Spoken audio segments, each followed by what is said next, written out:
저희 초밥 스승인 스시 후우가 선생님의 가게는 오사카의 맛집 골목에 있었습니다.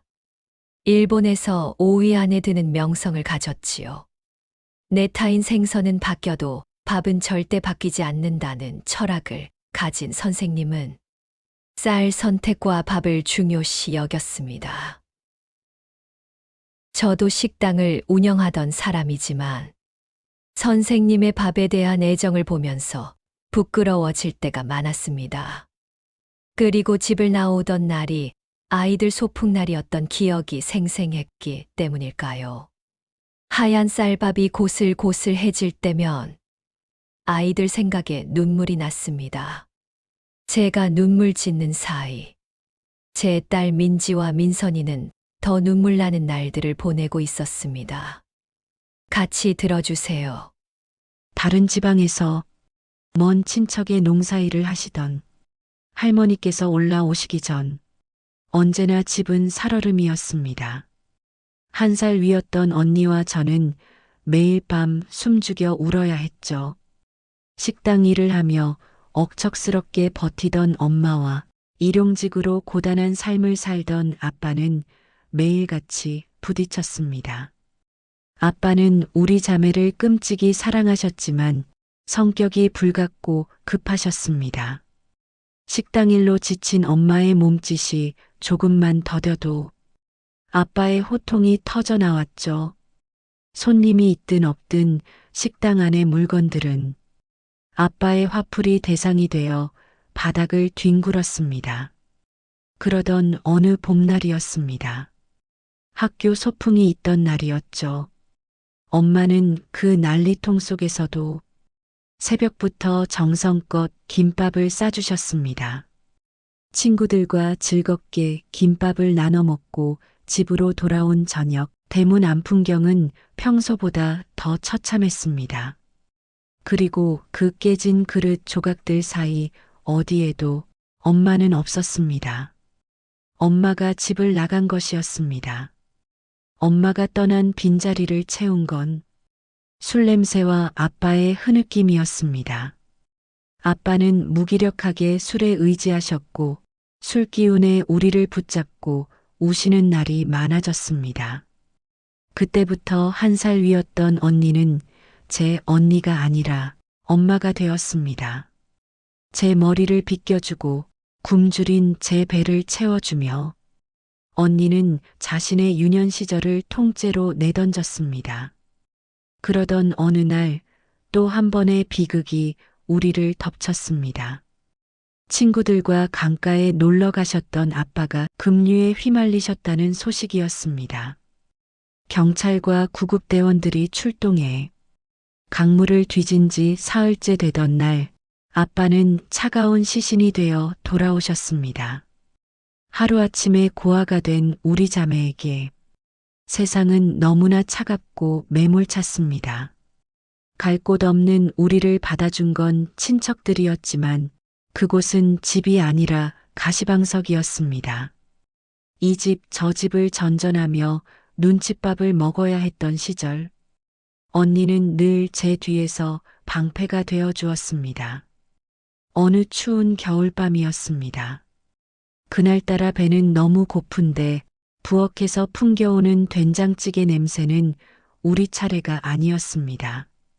친척 식구들이 먼저 식사를 마칠 때까지 우리는 구석방에서 숨을 죽이고 기다려야 했죠. 마침내 우리 앞에 놓인 건 다 식어버린 밥 한 덩이와 생선 대가리 몇 개가 전부인 초라한 밥상이었습니다. 배고픔에 지쳐 눈물이 핑 도는 제 얼굴을 보던 언니가 말없이 자기 밥그릇에서 밥을 크게 한 술 떠 제 그릇에 옮겨주었습니다. 언니도 배고프잖아. 제가 거절하려 하자 한 살 위인 언니는 제 손을 꼭 잡으며 이렇게 말했습니다. 언니는 낮에 학교에서 급식 많이 먹어서 배불러. 우리 동생 많이 먹어야 쑥쑥 크지. 그래야 나중에 우리 엄마 찾으러 가지. 하지만 저는 보았습니다. 제 밥그릇을 채워주고 돌아서서 아무도 없는 부엌 수도가에서 찬물로 배를 채우며 꺽꺽대고 울음을 삼키던 언니의 떨리는 어깨를요. 언니의 발꿈치는 양말도 없이 터져서 피가 맺혀 있었습니다. 언니는 밤마다 제 엄발을 자기 가슴팍에 품어 녹여주며 잠이 들었습니다. 무서워하지 마, 언니가 있잖아. 내가 너 끝까지 지켜줄게. 자기도 무서워 떨고 있으면서 언니는 늘 제 귀에 그 말을 속삭여 주었습니다. 그때 깨달았습니다. 엄마가 떠나고 아빠가 세상을 버린 그날부터 1살 위인 우리 언니는 자신의 어린 시절을 포기하고 나의 엄마가 되기로 결심했다는 것을요. 세상에 태어나 처음 배운 이름은 엄마였지만 엄마가 떠난 자리를 채운 이름은 언니였습니다. 겨우 1살 차이. 하지만 민선이 언니는 민지에게 엄마였고 이모였으며 세상의 전부였습니다. 멀리 다른 지방에서 친척집 농사일을 하시던 할머니께서 뒤늦게 소식을 듣고 급히 오셨습니다. 할머니가 모아두신 돈으로 작은 방을 얻어서 셋이 함께 지냈습니다. 이제 친척집을 돌며 눈칫밥을 먹지 않아도 되었습니다. 할머니께선 초라한 방이라고 미안해 하셨지만 응석을 다 받아주는 할머니가 계시니 언니와 민지는 행복했습니다.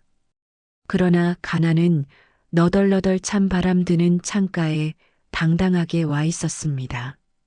할머니께서 최대한 일을 하셨지만 굽은 허리로 할 수 있는 일은 폐지 줍는 게 최선이셨습니다. 어느 날 언니가 신문을 유심히 보고 있었습니다.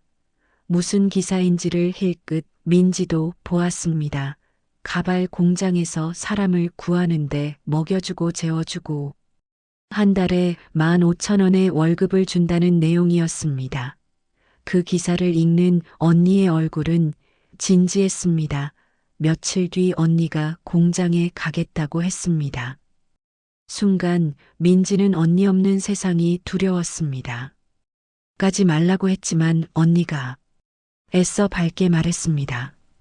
민지야, 언니가 돈을 벌면 우리 셋이 잘 살 수 있어. 운동화도 살 수 있고 튀김 통닭도 먹을 수 있어. 언니가 한 달에 한 번 월급 타면 올게. 할머니 말씀 잘 듣고 있어. 알았지? 언니, 그냥 안 가면 안 돼? 나 무서워 라며 울먹였습니다. 언니는 결심을 바꾸지 않았습니다. 금방이야. 한 달은 금방 가니까 기다리고 있어. 민지는 울기만 하고 대답하지 않았습니다. 무심하게도 언니는 할머니께 큰 절을 올리고 큰 가방을 들고 집 앞에 언니를 태우러 온 공장 버스를 타고 갔습니다. 민지와 할머니는 버스가 안 보일 때까지 손을 흔들었습니다. 언니도 오래오래 손을 흔들었습니다. 그것이 마지막이었습니다. 중학교 1학년 교복이 어울릴 나이에 언니는 공장으로 떠났고 연락은 파도에 씻긴 발자국처럼 사라졌습니다. 언니가 가고 할머니는 민지에게 볕이 좀 잘 드는 방으로 이사를 가자 했습니다. 성장기 민지가 햇빛을 많이 봐야 한다면서요. 그래서 언니에게 이사를 가는 집의 주소를 써서 편지를 보냈습니다.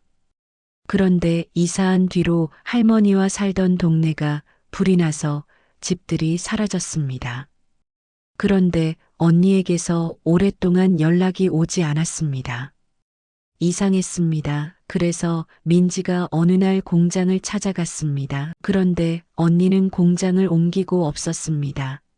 민지는 하늘이 무너지는 것 같았습니다. 어떻게 된 일이지? 그 후로 민지는 작은 바람 소리에도 귀를 기울였습니다. 언니가 할머니 집을 왔었겠지만 집이 불에 탄 뒤라서 찾을 수가 없었겠지요. 그렇게 언니와 소식이 끊어졌어요. 민지는 언니가 그리웠습니다. 매일 밤 이불 속에서 울었습니다. 할머니가 토닥토닥 위로해 주셨습니다. 그리움은 그림자처럼 따라다녔지만 그래도 할머니가 계셔서 좋았습니다. 이사를 하던 그의 겨울은 유난히도 매섭게 추웠습니다. 창틈으로 스며드는 칼바람은 가난한 자들의 단칸방을 가장 먼저 찾아왔지요. 낡은 보일러는 결국 멈춰버렸고 방 안의 물그릇엔 얇은 얼음이 얼어붙던 밤이었습니다. 매서운 바람이 문풍지를 때리는 소리가 났습니다. 그 날밤은 너무 추워 할머니가 아껴두신 전기장판을 켜야 했습니다. 할머니 목소리를 더시며 민지를 불렀습니다. 이리 온. 자, 이 전기장판 위로 올라가거라. 할미는 오늘따라 등이 달아올라서 바닥이 시원하니 딱 좋구나. 어서. 민지는 할머니도 같이 누워. 할머니 손이 너무 차가워. 아뇨. 우리 강아지 감기 걸리면 큰일 난다. 어서 자라. 할머니의 잘자란 인사가 끝나기도 전에 민지는 장판의 온기에 취해 스르르 잠이 들었습니다. 다음 날 아침 잠에서 깬 민지가 습관처럼 할머니의 품을 파고들었습니다. 하지만 할머니의 가슴은 움직이지 않았습니다. 밤새 손녀에게 모든 온기를 건네주고 당신은 그 시린 바닥에서 홀로 겨울을 견뎌내신 겁니다. 민지는 순간 겁이 났습니다. 할머니 눈 떠봐 할머니 큰 소리로 울부짖었습니다. 등이 뜨겁다며 왜 거짓말했어? 내가 장판 밑으로 내려갈걸? 할머니 미안해. 할머니. 할머니의 소식을 들은 이웃들의 안타까운 마음은 사회복지사에게 닿았고 민지는 어느 고아원으로 보내졌습니다. 하지만 민지에게 그곳은 정원이 아닌 가시덤불이었습니다. 야, 너 할머니 때문에 여기 왔다며? 할머니가 너 장판에 눕히고 돌아가셨다며? 내가 할머니 죽인 거나 다름없네. 민지 작은 목소리로 아니야. 그런 거 아니야. 아니긴 뭐가 아니야. 너 같은 애랑은 같이 밥 먹기도 싫어. 저리 가. 아이들의 날선 괴롭힘보다 민지를 더 괴롭힌 건 할머니를 지키지 못했다는 스스로에 대한 죄책감이었습니다.